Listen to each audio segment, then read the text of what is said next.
प्रणाम सर, मैं विनायक निगम आपका स्वागत करता हूँ अपनी हिस्ट्री में।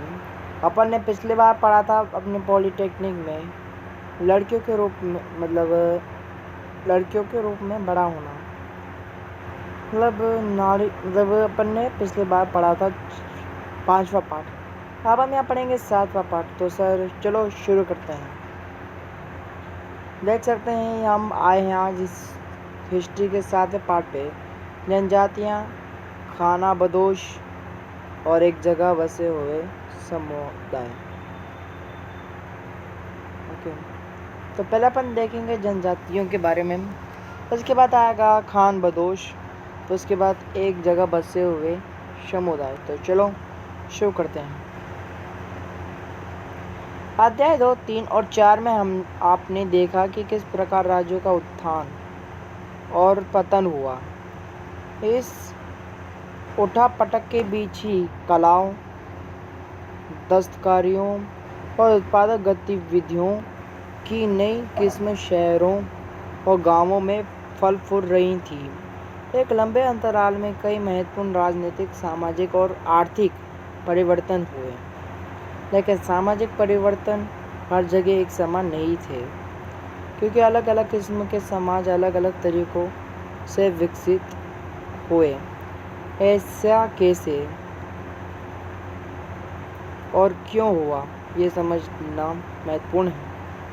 वैसे ये राजनीतिक नहीं है, लेकिन हिस्ट्री तो ऐसे, और हिस्ट्री हर जगह की अलग ही होती है। अपन इस चित्र को बाद में देखेंगे, सबसे पहले अपन ये पढ़ते हैं। इस उपमहाद्वीप के बड़े हिस्से में समाज वर्ण के नियम अनुसार पहले से ही विभाजित था। ब्राह्मणों द्वारा सुझाए गए ये नियम बड़े बड़े राज्यों के राजाओं द्वारा स्वीकार किए गए थे। इससे ऊंच और नीच तथा अमीर और गरीब के बीच का फासला बढ़ा। दिल्ली के सुल्तानों और मुगलों के काल में श्रेणीबद्ध ज़्यादा जटिल हो गया। बड़े शहरों से परे जनजातीय समाज, अलबत्ता दूसरी तरह के समाज भी उस समय मौजूद थे। उपमहाद्वीप के कई समाज ब्राह्मणों द्वारा सुझाए गए सामाजिक नियमों और कांडों को नहीं मानते थे, न ही वे कई असमान वर्गों में विभाजित थे। अक्सर ऐसे समाजों को जनजातियाँ कहा जाता रहा है। प्रत्येक जनजाति के सदस्य नातेदारी के बंधन से जुड़े होते थे। कई जनजातियाँ खेती से अपना जीविकोपार्जन करती थी। कुछ दूसरी जनजातियों के लोग शिकारी, संग्राहक या पशुपालक थे। हाँ, तो अपन ने जैसा वादा करा था, अब हम इस चित्र को देखेंगे। तो चलो देखते हैं।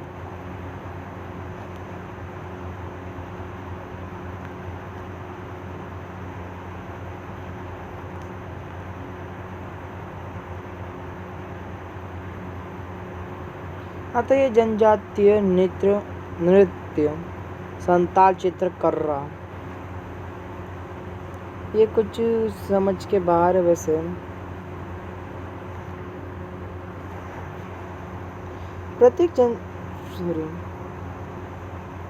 प्राय वे अपने निवास स्थान के प्राकृतिक संसाधनों का पूरा इस्तेमाल करने के लिए इन गतिविधियों का मिला जुला रूप अपनाते थे। कुछ जनजातियाँ खाना बदोश थीं और वे एक जगह से दूसरी जगह घूमती रहती थी। जनजाति समूह संयुक्त रूप से भूमि और चारागाहों पर नियंत्रण रखते थे और अपने खुद के बनाए नियमों के आधार पर परिवारों के बीच इनका बंटवारा करते थे। ये पहला प्रश्न है। उपमहाद्वीप का एक भौतिक मानचित्र लेकर वे इलाके बताइए जहाँ जनजातीय लोग रहते होंगे।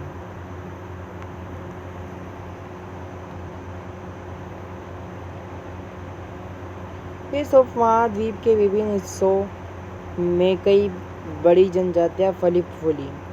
सामान्यतः ये जंगलों, पहाड़ों, रेगिस्तानों और दूसरी दुर्गम जगहों पर निवास करती थी। कभी कभी जाति विभाजन पर आधारित अधिक शक्तिशाली समाजों के साथ उनका टकराव होता था। कई मायनों में इन जनजातियों ने अपनी आज़ादी को बरकरार रखा और अपना अलहदा संस्कृति को बचाया। ये अलहदा संस्कृति क्या होती है इसके बारे में हम जानेंगे एक ब्रेक के बाद। हाँ तो सर अपन ने जैसा कि देखा कि ये अलहदा संस्कृति क्या है तो अपन जानते हैं। लेकिन आधारित और जनजातीय समाज दोनों अपनी विविध किस्म की ज़रूरतों के लिए एक दूसरे पर निर्भर भी रहे। टकराव और निर्भरता के संबंध ने दोनों तरह के समाजों को धीरे धीरे बदलने का काम भी कर दिया।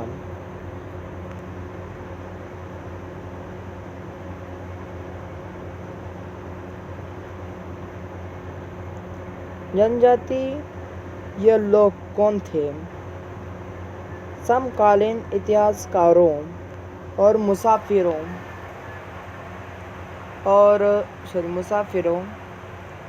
ने जनजातियों के बारे में बहुत कम जानकारियाँ दी।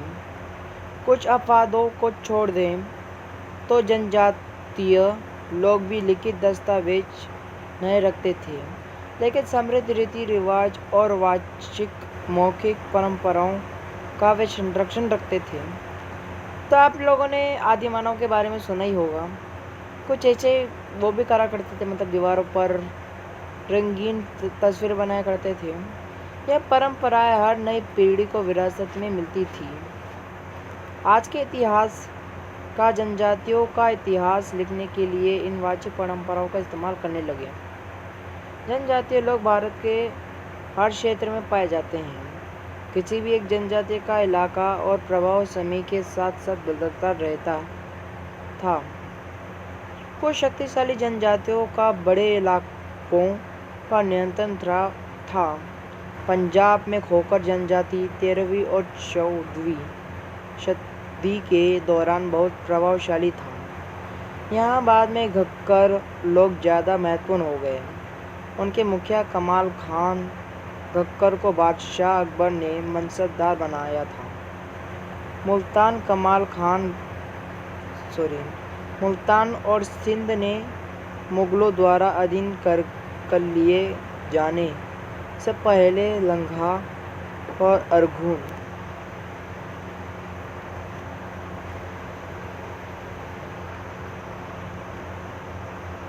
लोगों का प्रभुत्व अत्यंत विस्तृत क्षेत्र पर था। उत्तर पश्चिम में एक और विशाल एवं शक्तिशाली जनजाति थी, बलोच। ये लोग अलग अलग मुखियाओं वाले कई छोटे छोटे कुलों में बटे हुए थे। पश्चिमी हिमालय में गड्डरियों की जनजाति रहती थी। उपमहाद्वीप में सुदूर उत्तर पूर्वी भाग पर भी नागा, अहोम और कई दूसरी जनजातियों का पूरी तरह प्रभुत्व था। कुल परिवारों या घरों के एक ऐसे समूहों को कुल कहते हैं। तो ये पॉइंट आ गया।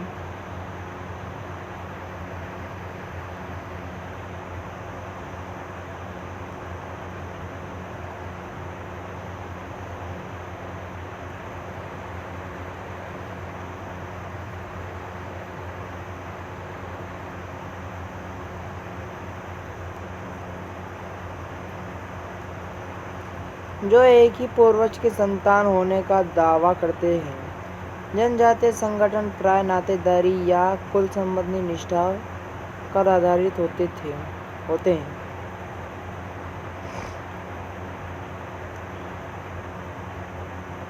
मौजूदा बिहार और झारखंड के कई इलाकों में 12वीं शताब्दी तक चेर सरदार शाहियों का उदय हो चुका था। बादशाह अकबर के प्रसिद्ध सेनापति राजा मानसिंह ने 1591 में चेर लोगों पर हमला किया और उन्हें परास्त किया। उन्हें लूट कर अच्छा खासा माल इकट्ठा किया, लेकिन वे पूरी तरह अधीन नहीं बनाए गए। औरंगजेब के समय में मुगल सेना पर चेर लोगों के कई किलों पर कब्जा किया और इस जनजाति को अपना अधीनस्थ बना लिया। इस क्षेत्र में रहने वाली महत्वपूर्ण जनजातियों में मोड़ा और संताल थे। यद्यपि ये उड़ीसा और बंगाल में भी रहते थे। देख सकते हैं कि ये दीवार पर एक चित्रकला है पहले के टाइम की। कर्नाटक और महाराष्ट्र की पहाड़ियों, कोली बैराज तथा कई दूसरी जनजातियों के निवास स्थान थे। कोली लोग गुजरात के कई इलाकों में भी रहते थे। कुछ और दक्षिण में कोरागाम, वेतर, मारवाड़ और दूसरी जनजातियों की विशाल आबादी थी। भीलों की बड़ी जनजाति पश्चिमी और मध्य भारत में फैली हुई थी।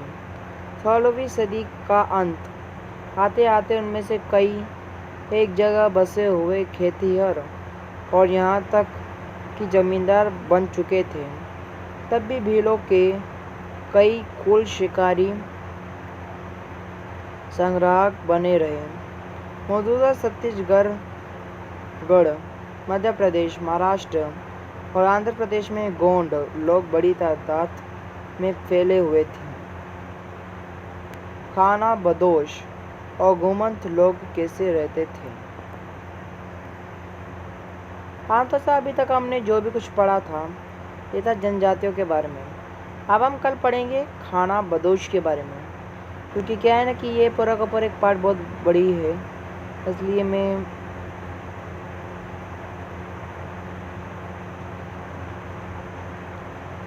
कल पढ़ूंगा खाना बदोश और घुमंतु लोग कैसे रहते थे। फिर अपन तीसरे दिन क्या पढ़ेंगे अपन ये भी देखते हैं।